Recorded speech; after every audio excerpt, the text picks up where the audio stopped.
The house was quiet except for the soft creaks of the wooden floor as I walked down the hallway. It had been a long, exhausting day, and all I wanted was to peek in on my baby sleeping peacefully in the nursery before collapsing into bed. My husband was still in the living room, dozing off in front of the television, the low hum of late-night commercials filling the background. I remember smiling faintly at the thought of my baby's sweet, innocent face waiting for me behind the nursery door.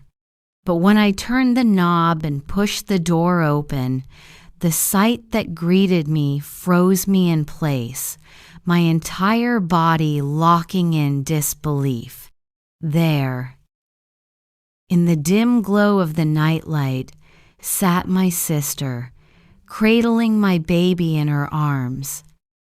Her blouse was undone, and my child was latched onto her breast. For a moment, my mind refused to process what my eyes were seeing. My breath caught in my throat, my heart slammed violently against my ribs, and a ringing sound filled my ears as though the universe itself had stopped spinning. What are you doing? I finally managed to choke out, my voice trembling with a mixture of rage and horror. She didn't flinch. She didn't look ashamed. Instead, she glanced up at me with an unsettling calmness, as if she had been waiting for this moment. "He was crying," she said softly, her tone almost soothing. "I didn't want to bother you. He needed comfort, and he prefers me." The words sliced through me like knives. "He prefers me." How could she say that? This was my baby, the life I had carried inside me for 9 long months, the tiny heartbeat I had nurtured and loved from the moment I knew he existed. And here was my own sister-me flesh and blood crossing a line so unimaginable, so grotesque, that I couldn't even begin to form words strong enough to express my fury. I rushed forward, my hands shaking as I reached for my son. "Give him to me, right now." But she pulled back slightly, shielding him from me with her body. "Don't be like this," she whispered, her eyes glinting with something I couldn't quite recognize. Was it pity? Superiority? Madness? "I know what I'm doing. He was hungry, and you looked so tired. I can help. I should help." The room seemed to tilt around me, my vision blurring as a hot wave of nausea rose in my throat. My own sister, the person I had trusted to watch over my child, had violated the most sacred bond between mother and baby. And worse, she wasn't apologizing. She wasn't ashamed. She was claiming authority over me as though she were the real mother. "Stop this right now," I snapped, my voice breaking as tears filled my eyes. "You're not his mother. You can't just—" Her expression hardened. "Maybe not," she interrupted coldly, "but he doesn't know that. He just knows who makes him feel safe." The words were so cruel, so deliberate, that I staggered backward, clutching my chest as if she had physically struck me. My baby whimpered softly against her, confused and innocent, unaware of the storm raging around him. I could barely breathe. 100 memories of growing up with her flashed through my mind sleepovers. Laughter, whispered secrets in the dark. She had always been my best friend, as well as my sister. But now, staring at her in that dimly lit nursery, I saw a stranger. a predator, someone who was trying to take from me the one thing I cherished more than life itself. Finally, I lunged forward, scooping my baby out of her arms. He whimpered again, but quickly nestled against me, his tiny fists clutching at my shirt. I pulled him close, my tears soaking into his soft hair. My sister sat frozen for a moment, then stood, smoothing her blouse with trembling fingers. "You're overreacting," she said coolly, though her voice wavered slightly. "I was just helping, but you never appreciate me. You've always wanted everything for yourself." I could hardly believe what I was hearing. Her words dripped with resentment, old wounds and jealousies I hadn't realized still festered beneath the surface of our relationship.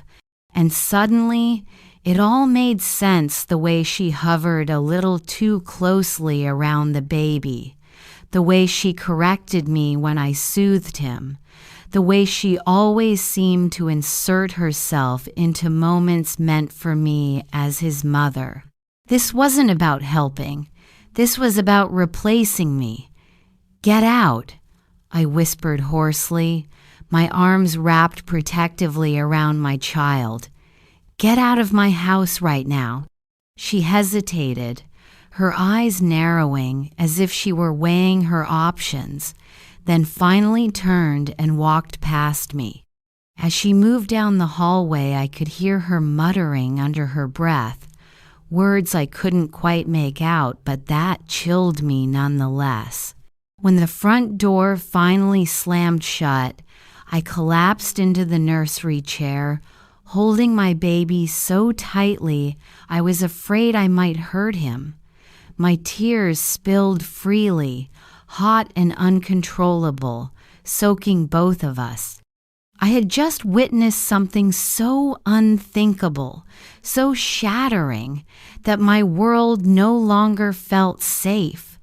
But deep down, I knew this was only the beginning. The way she had looked at me, the cold confidence in her eyes, told me that this wasn't over. My sister wasn't done. She had crossed a boundary tonight, and I could feel in my bones that she intended to cross it again. And I had no idea just how far she was willing to go. The next morning, sunlight streamed through the curtains, but instead of feeling warmth, I felt a deep chill settle in my bones. I barely slept, replaying the horrifying image of my sister cradling my baby, whispering the word "mommy" as if she had the right to claim it. Every time I closed my eyes, I saw it again. The disbelief, the shock, the raw violation gnawed at me until I wanted to scream. I sat in the kitchen, nursing a lukewarm cup of coffee, my baby gurgling softly in his high chair beside me.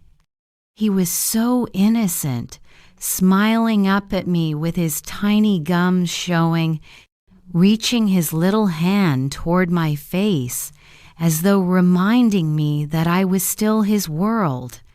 My heart ached with love for him, but it also ached with the memory of how easily my sister had inserted herself into his life. I wanted to tell my husband everything. I wanted to scream at him, to demand that he cut my sister out of our lives forever. But how could I explain what I had seen without sounding like I was exaggerating, or worse, losing my mind? I knew my sister. She was clever, manipulative, and skilled at twisting stories until she emerged as the victim. And my husband, well, he had always thought of her as sweet, reliable, and helpful. What if he didn't believe me? What if he thought I was overreacting, just like she claimed? The sound of the doorbell pulled me out of my thoughts. My stomach sank when I saw her standing there, a grocery bag in her arms, a wide smile plastered across her face. "Morning," she chirped, as if nothing had happened the night before. "I thought I'd bring breakfast. You looked so tired yesterday, and I wanted to make it up to you." I froze in the doorway, every muscle in my body screaming to slam the door in her face. But my husband walked up behind me, his eyes lighting up at the sight of her. "That's so thoughtful," he said warmly, taking the bag from her. Come in, come in. You're a lifesaver." My throat tightened. A lifesaver? She wasn't saving anyone, she was stealing everything from me, piece by piece. She stepped inside, her gaze sliding to the baby in his high chair. Her smile widened, and before I could stop her, she was at his side, tickling his chin and cooing. "There's my sweet boy. Did you miss me?" My chest constricted. The baby giggled, responding to her familiar voice, and I felt my insides twist into knots. She looked at me triumphantly, as if his innocent laughter was proof of her claim that he preferred her. Throughout breakfast, she played the role of doting aunt, laughing and joking while slipping subtle comments that made me bristle. "He's so comfortable with me," she said at one point, lifting him into her arms without asking. "It's like he knows I understand him better." I tried to intervene, but every time I opened my mouth, my husband brushed it off. "She's just helping," he whispered when I shot him a glare. "You need to relax. Relax." The word made me want to scream. How could I relax when my sister had already crossed the most unthinkable boundary? As the days passed, her visits became more frequent. Sometimes she brought food, sometimes toys for the baby, sometimes just herself. My husband welcomed her each time, grateful for the help, while I grew more suffocated by her presence. And every visit carried the same subtle meshes that she was just as important, maybe even more important, in my baby's life than I was. One afternoon, I walked into the living room and stopped cold. My sister was on the floor, holding a toy out to the baby while saying in a sing-song voice, "Come to mommy, come to mommy." The word hit me like a physical blow. My skin flushed hot, and my hands trembled as I snapped, "What did you just say?" She looked up, her expression calm, almost smug. "Oh, don't overreact, it's just a word. He doesn't know the difference." My vision blurred with fury. "He knows exactly who I am, and I am his mother. Don't you ever call yourself that again." The baby babbled happily, oblivious to the storm between us. My husband walked in at that exact moment, frowning at the tension in the room. "What's going on?" he asked, his voice tinged with irritation. "She called herself Mommy," I said, my voice shaking with anger. "She's trying to confuse him," but my sister's eyes welled with tears, her lower lip trembling. "I didn't mean anything by it," she said softly, her voice cracking. "I was just playing.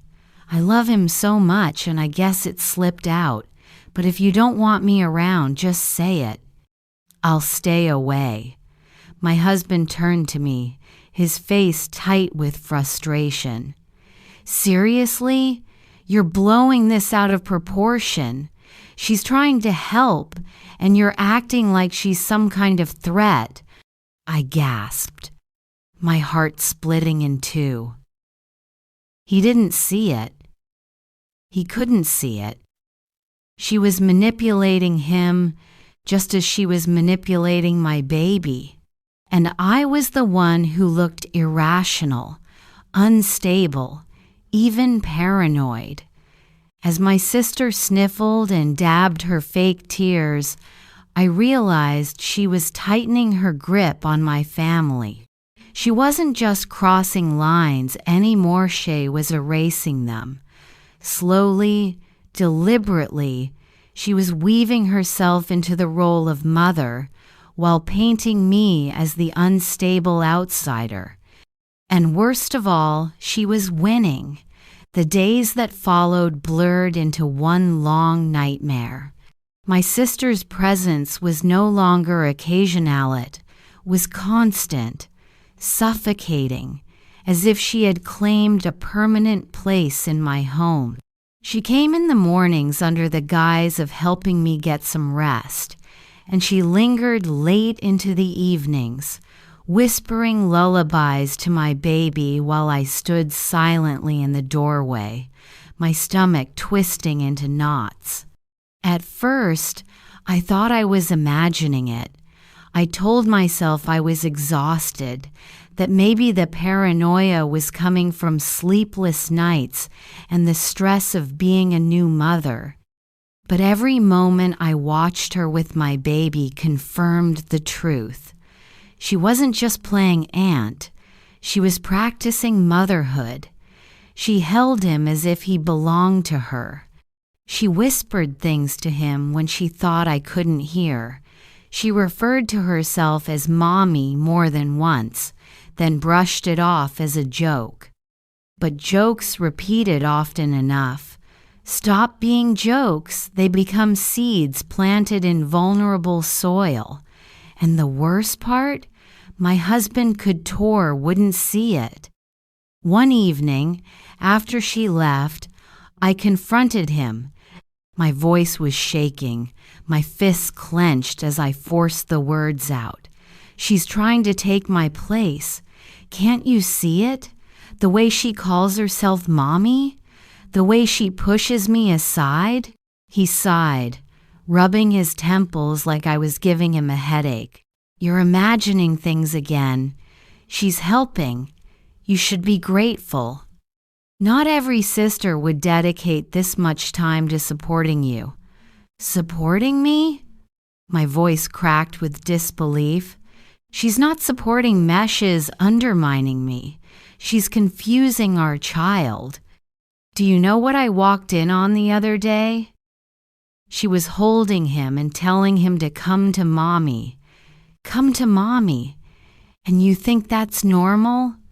His jaw tightened, his eyes narrowing. You're overreacting. Maybe she slipped up. Maybe it was a mistake. You've been so tense, so emotional lately. Honestly, I think you're just jealous. The word hit me like a slap across the face. Jealous? Jealous of my own sister with my own baby? My vision blurred with tears of rage and humiliation. You don't believe me, I whispered. He looked at me with pity, the kind of look you give someone you think is broken. I think you're tired. You need rest. Maybe even someone to talk to. You've been so on edge. My hands shook as I pressed them to my chest. He didn't believe me. He thought I was unstable, and why wouldn't he? My sister had carefully, methodically crafted this narrative where she was the devoted helper and I was the paranoid, ungrateful mother. She was winning. Later that week, the cracks in my marriage grew wider. I walked into the nursery one night to find my husband asleep in the rocking chair, my baby nestled in my sister's arms. She looked up when she saw me, a sly smile tugging at her lips. He cried for me, she whispered, bouncing him gently. He calmed down as soon as I held him. He knows I understand him. My throat closed up, fury choking me silent. I wanted to rip him from her arms, but my husband stirred awake and looked at us blearily. "She helped," he mumbled, already half asleep. "Be thankful. Be thankful." The words rattled in my skull like a cruel echo. By the next morning, I felt myself unraveling. The baby reached for her more often now, not because he loved her more, but because she was there more. She was always there. I couldn't compete with her constant presence, her endless games, her soothing lullabies.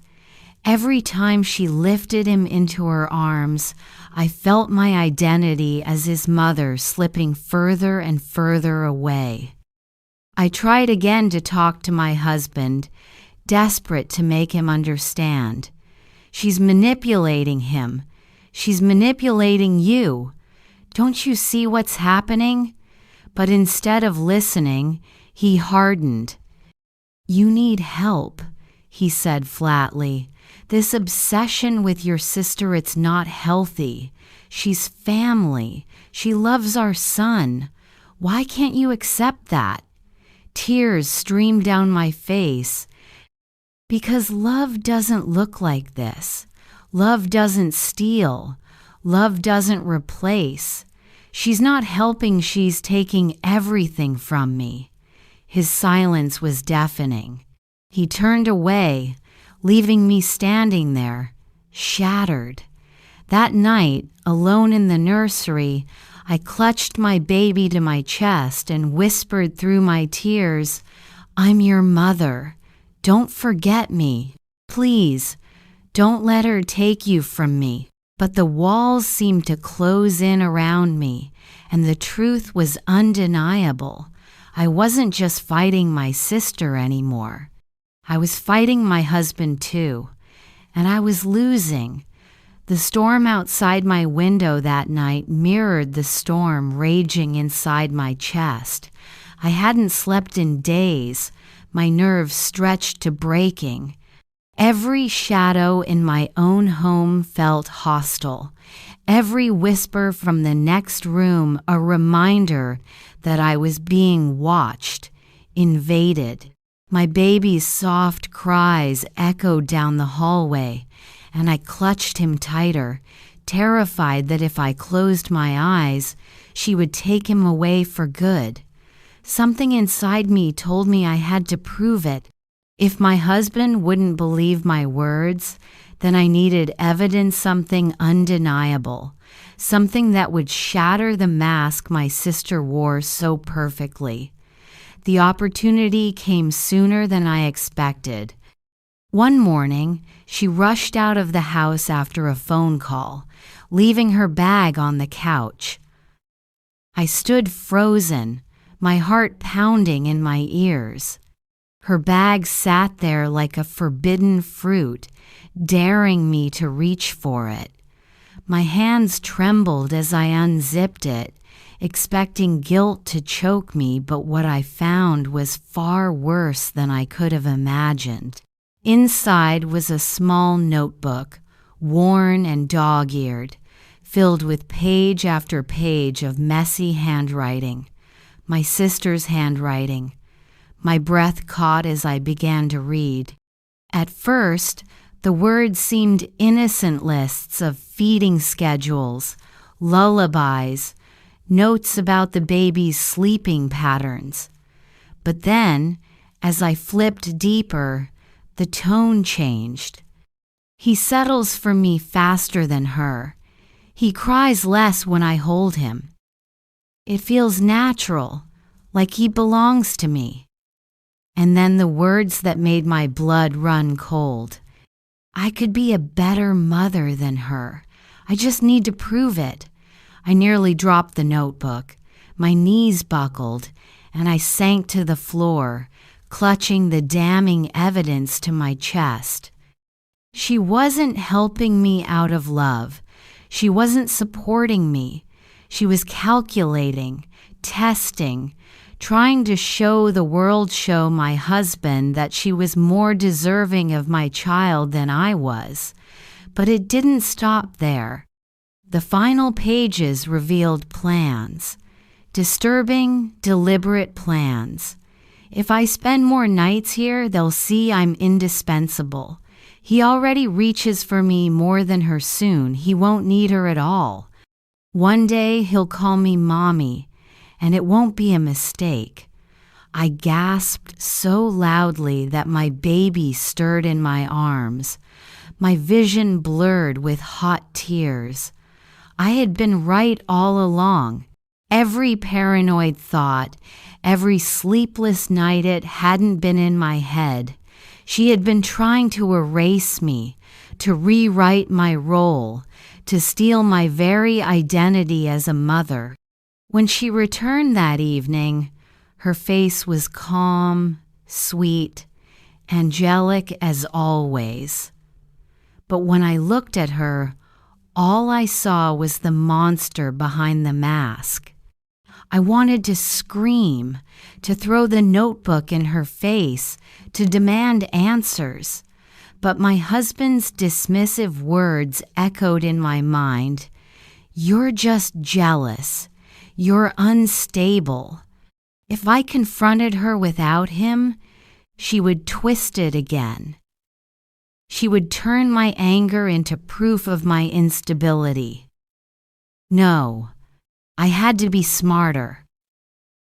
I tucked the notebook away, hidden safely where she couldn't find it, and I watched her closely. Every coo, every touch, every stolen moment with my baby was now laced with sinister intent. Days later, my husband came home early. I seized the chance. With shaking hands, I placed the notebook in front of him. "Read it," I whispered. He frowned, confused, but as his eyes scanned the pages, his face drained of color. He flipped through, faster and faster, his breath growing shallow. When he looked up at me, there was no pity in his eyes anymore. There was horror. Before he could speak, the front door opened. She walked in, humming softly, and froze when she saw us. Her gaze darted to the notebook on the table. For the first time, her mask slipped just for a second, and I saw the cold, calculating glint in her eyes. "Why are you going through my things?" she asked, her voice low, sharp, nothing like the sugary tone she usually used. My husband stood, his hands shaking. "What is this? What the hell is this, Anna?" She laughed at a brittle, unnerving sound. "You wouldn't understand. Neither of you would. He loves me more. He needs me more. I can give him what she can't." The room fell silent, her confession hanging in the air like poison. My baby whimpered in my arms, and I held him tighter, my body shielding him instinctively. For the first time, my husband truly saw what I had been fighting. But the battle was far from over, because my sister didn't back down. She stepped closer, her voice rising, her face contorting with twisted determination. "I deserve him. You don't know what it feels like to be left behind, to watch everyone else build families while you rot alone. This is my chance. He was meant for me." Her words sent chills through me, each syllable carving deeper into my heart. This wasn't love. This was obsession, and it was only growing stronger. The day of reckoning came faster than I expected. It was supposed to be an ordinary family dinner, the kind where laughter filled the room and the clinking of silverware blended with the warmth of home. But I knew this night would not end in laughter. Not after what I had uncovered, not after what she had admitted in front of me and my husband. I had begged him to let it go, to keep the peace, but deep down I knew the truth. Silence was no longer an option. My sister's obsession wasn't going to fade. It was going to grow, to fester, until she tried something even darker. We needed to expose her. We needed everyone to see. The table was set with roasted chicken, mashed potatoes, and wine. My parents, blissfully unaware of the storm about to hit, chatted about nothing and everything.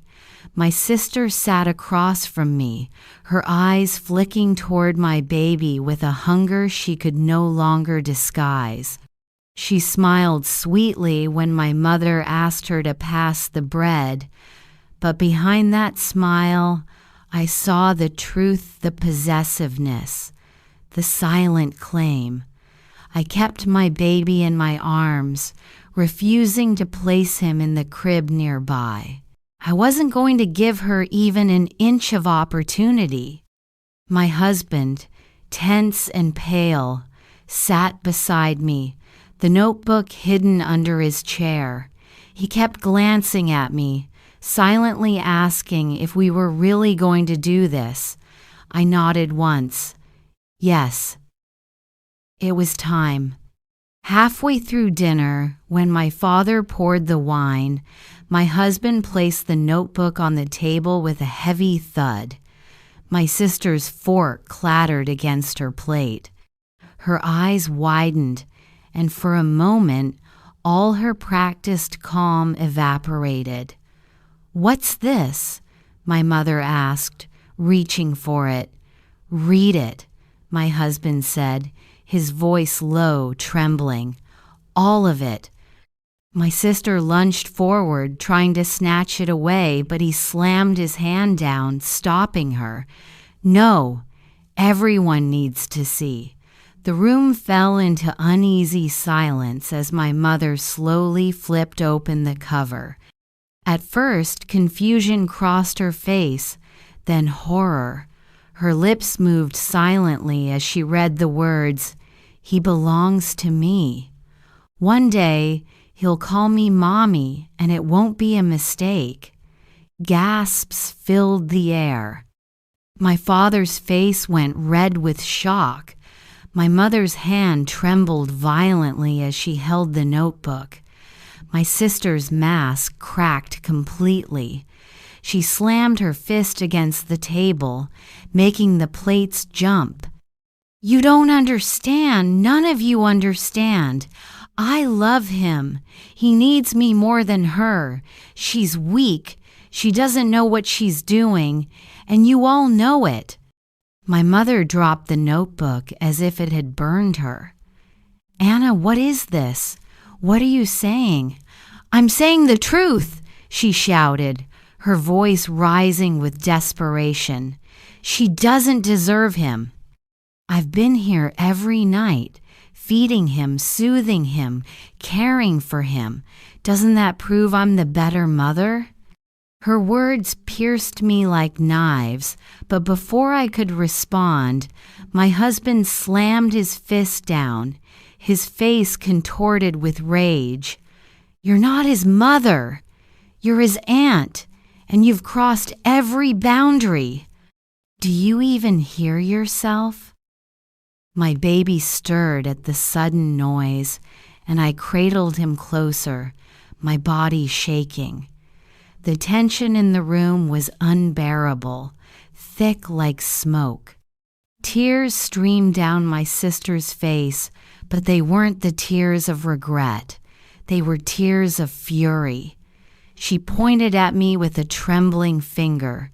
"You don't deserve him. You don't even see how he prefers me. He smiles at me more. He reaches for me, not you. He knows who loves him the most. Deep down, he knows I'm the one. Stop it! I screamed, my voice cracking. He's my son. You don't get to rewrite that, no matter what twisted fantasy you've built in your head. The room erupted into chaos. My parents begged her to calm down, their voices breaking with disbelief. My husband stood protectively by me, his hand on my shoulder. But my sister only grew louder, her words spiraling into madness. I was supposed to have this. I was supposed to be the one with a family, not her. It's not fair. She stole what should have been mine. And then she lunged. She reached across the table, her hands clawing toward my baby, her face twisted in desperation. Time slowed. I stumbled back, clutching my son so tightly that he began to cry. My husband shoved himself between us, his voice thundering like I'd never heard before. Enough, he roared. You're done, Anna. You're not coming near him again. The words struck her like a slap. She froze, her hands trembling in midair, her eyes wide with shock. Then, slowly, she collapsed into her chair, sobbing, her body shaking violently. My mother covered her mouth, tears streaming down her cheeks. My father stood stiff, his fists clenched, his jaw tight. The image of our family, the unity, the love, the safety was shattered in that instant. I held my baby to my chest, my heart pounding. He whimpered softly, unaware of the storm that had just raged around him. I kissed his tiny forehead, vowing silently that no one and not even my own sister would ever take him from me again. But as I looked across the table at her broken, trembling form, a chill crept down my spine. This wasn't the end. Her eyes, red and swollen, still held a spark of something dark. Obsession like hers doesn't vanish overnight. It festers. It waits. And I realized then, with terrifying clarity, that this fight was far from over. The house felt eerily silent after the confrontation, but the silence wasn't peace. It was the kind that comes after a storm, heavy and suffocating. My baby was finally asleep in my arms, his tiny breaths soft against my chest, but my heart was still pounding as though it hadn't caught up with the quiet. My husband sat across the room, his head buried in his hands, shoulders tense and unmoving. My sister had been escorted out by my father, who looked 20 years older in the span of a single evening. My mother had stayed behind, pacing the floor like a ghost, her face pale and tear-streaked. Nobody knew what to say. Every word we might have spoken seemed too small for the devastation that hung over us. Finally, my husband lifted his head. His eyes were red, not from tears, but from sheer exhaustion. "She can't come back here," he said, his voice low but firm. "Not ever. Not near him, not near you, not near this family." My mother stopped pacing, turning toward him with a look that made my stomach twist. "She's my daughter," she whispered, her voice breaking. "I can't just abandon her. She needs help." "Help?" My husband's tone sharpened like broken glass. "She doesn't need help. She needs to stay far away before she does something unforgivable." I felt torn in two. She was my sister me blood. We'd grown up together, shared secrets, laughed until midnight. And yet the woman who had sat at that dinner table, screaming that my son belonged to her, wasn't the sister I once knew. She was a stranger. Worse, she was a threat. "She'll come back," I said softly, my eyes fixed on my baby. I saw it in her face. "This isn't over. She won't stop." No one argued with me. The truth of it pressed down on us all. That night, I barely slept. Every sound outside the rustle of the trees, the barking of a dog, the creak of the floorboard set me on edge. I dreamed of shadows in the nursery, of my sister's face hovering above the crib. When I woke in a panic, my husband was already awake, sitting near the door with his eyes open, as if standing guard. The next morning, my phone buzzed with messages, dozens of them, from my sister, each one more frantic, more unhinged than the last. "You don't understand. He loves me more. You can't keep him from me forever." The words burned into my vision, each text like a dagger in my chest. I deleted them before my husband could see, but the damage was already done. My hands shook uncontrollably. By afternoon, my parents showed up at the house. My mother's face was etched with sorrow, while my father's expression was hard as stone. They sat us down in the living room, the air heavy with unspoken words.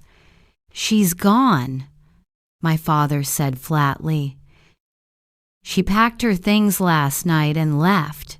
No note, no goodbye." My stomach dropped. "Gone? Gone where?" He shook his head. "We don't know.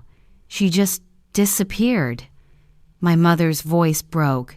"She's sick. She needs help, but she won't let us help her. She won't even admit she's done anything wrong." My husband stood abruptly, his fists clenched. "Good. Let her stay gone. If she comes back, I'll call the police." His words cut through me. Logical. Necessary. But the thought of my sister alone, wandering, consumed by her obsession, made my heart ache. Could I really live with the idea of her being completely gone from our lives? Could I truly erase her from my son's world? The answer came that evening when I stepped into the nursery and saw something taped to the window. A photo, my baby's photo. One of the pictures I'd kept on the fridge, now taken and left there like a haunting message. My hands shook as I pulled it down. Scrawled across the back in shaky handwriting were 4 words that turned my blood to ice. "He's still mine." I collapsed into the rocking chair, my chest tightening until I could barely breathe. My husband rushed in, saw the photo, and his face darkened with fury. He grabbed his phone, saying he was calling the police immediately, but I stopped him with a trembling hand. "No," I whispered, "not yet. If she knows we've involved the police, she'll only become more dangerous. We need to be smart. We need to protect him, but we can't provoke her." The weight of my decision crushed me, because in that moment I realized there was no safe path. Every choice came with risk.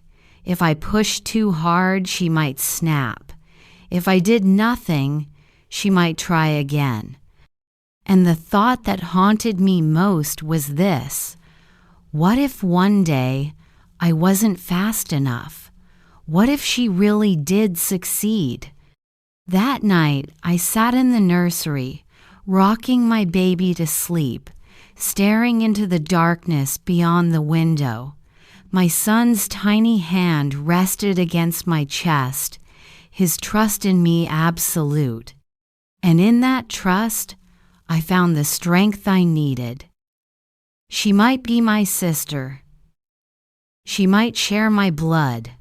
But if she ever came back for him, I would fight her with everything in me, even if it meant tearing the family apart forever, because I wasn't just his mother, I was his protector, and no one was going to take him away from me. The days that followed blurred together into a haze of fear and constant vigilance. I couldn't let my baby out of my sight. Not for a second.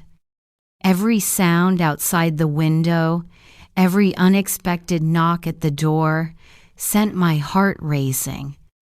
My husband installed cameras around the house, double-locked every door, and kept his phone ready to dial the police. But no matter how secure the house became, I couldn't quiet the voice in my head that whispered, "She's still out there." And then, one night, my fear became real. It was just after midnight. The house was quiet, the kind of silence that settles when exhaustion finally wins. I was half asleep in the nursery, my baby nestled against me, when I heard Ida faint scratching at the window. At first, I thought I was imagining it, but then came the unmistakable sound of the latch being tested. My breath caught. I froze, clutching my baby tighter, my eyes darting toward the window. The moonlight revealed a shadow moving outside, slow and deliberate. A figure leaned close to the glass, and my stomach twisted into knots as I recognized the outline of her face. My sister. Her eyes were wild, her hair unkempt, her expression a chilling mix of desperation and determination. She pressed her hand against the window, mouthing words I couldn't hear but could read on her lips. "Give him to me." My body reacted before my mind did. I rushed from the nursery, baby in my arms, and screamed for my husband. He came running, his face paling as he saw her silhouette at the glass. Without hesitation, he grabbed his phone, shouting for me to get into the bedroom and lock the door. I obeyed, heart hammering in my chest as I barricaded myself inside. Through the door, I could hear everything: the pounding of fists against the window, the shrill sound of shattering glass, my husband's voice shouting, the frantic wail of our baby as he sensed the chaos. And then the sirens. The piercing sound cut through the night like salvation. Red and blue lights danced across the walls as the police arrived, their voices commanding, sharp, pulling my sister away from the house. By the time I dared to open the bedroom door, she was already in handcuffs, her face twisted in rage, screaming my name like a curse. "You don't deserve him!"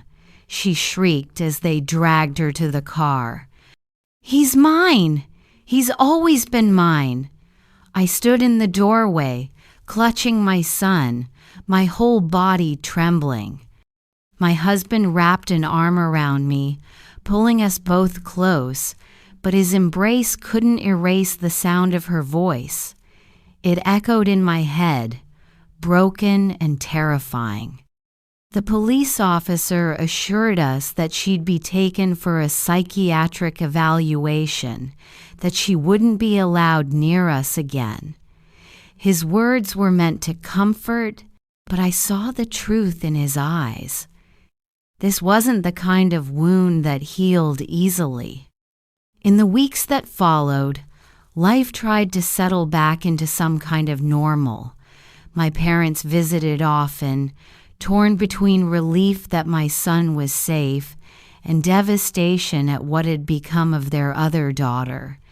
My mother cried almost every time she held my baby, whispering apologies that weren't hers to make.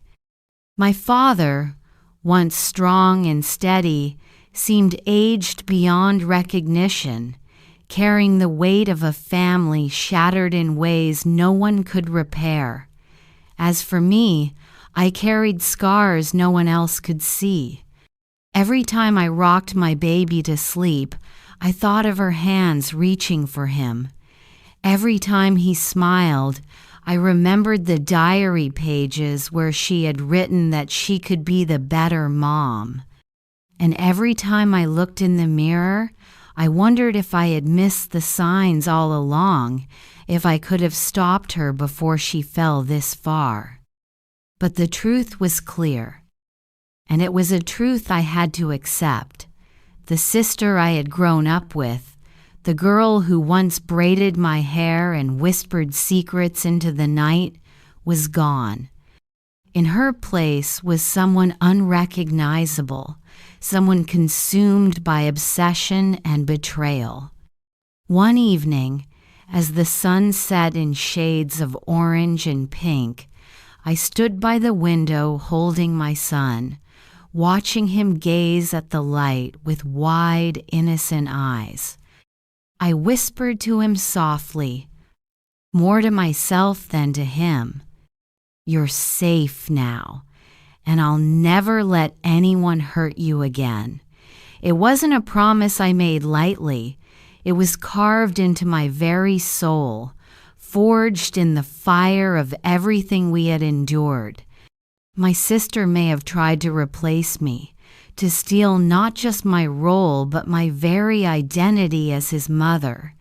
She may have torn our family apart and left scars that would never fully fade, but in the end, she failed.